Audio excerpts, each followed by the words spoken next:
According to research, it was determined that each top-tier recruit generates an additional $1.37 million in university donations for their respective schools.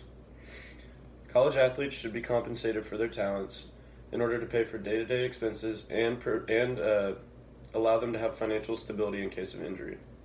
Today I'll be covering three main points to argue that college athletes should be paid.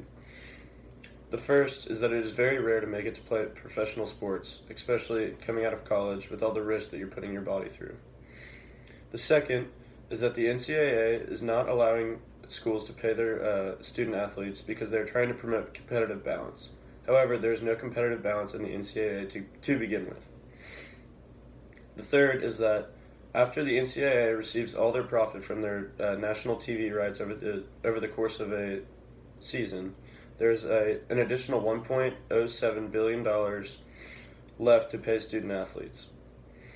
They endure one of the roughest schedules as a career. They have to endure the day-to-day life with school and go to the grueling practices and day-to-day workouts. First, it is rare for a student athlete to make it to the pros for two main reasons.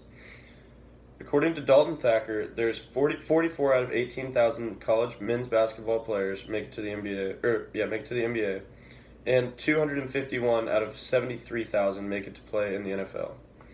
Another reason is that a lot of players in college endure rough circumstances and put their body through tremendous torture. It is fewer than 1% of athletes that will make it to the pros, and this is one of the reasons why. This is Marcus Lattimore. He was a running back for South Carolina, and he did this to his knee twice, ending his career, tearing all ligaments in one knee twice.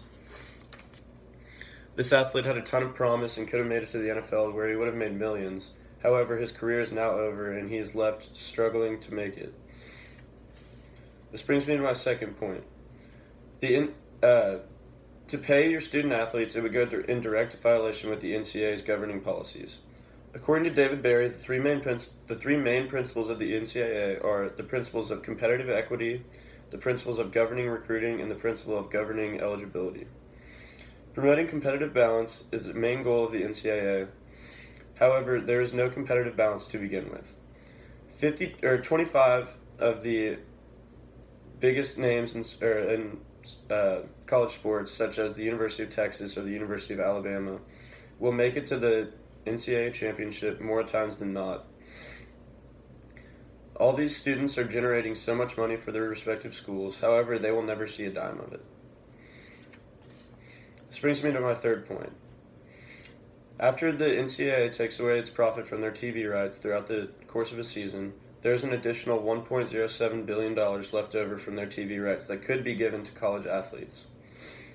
According to Richard Borghese, athletes deserve an additional cash wage in addition to their scholarship. For 5 stars, that would be $799,000.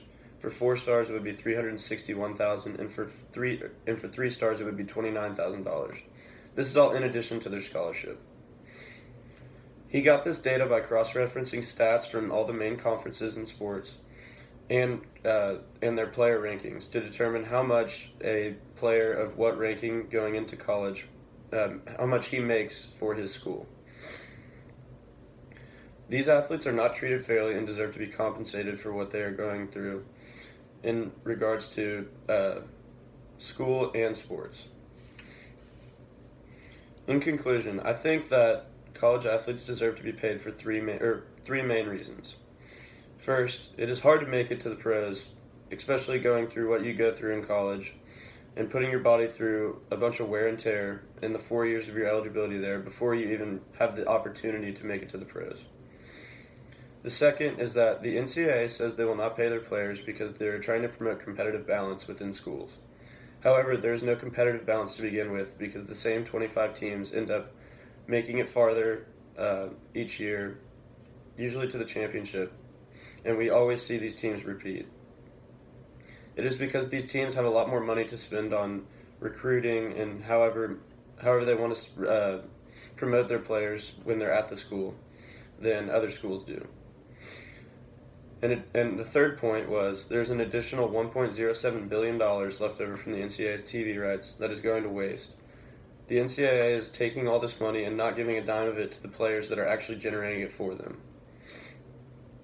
The players need this money for financial stability in case of injury and to pay for day-to-day expenses such as three meals a day, which some athletes don't even get. This money would be to help them prepare for the later years because, after all, they only do have 4 years of eligibility.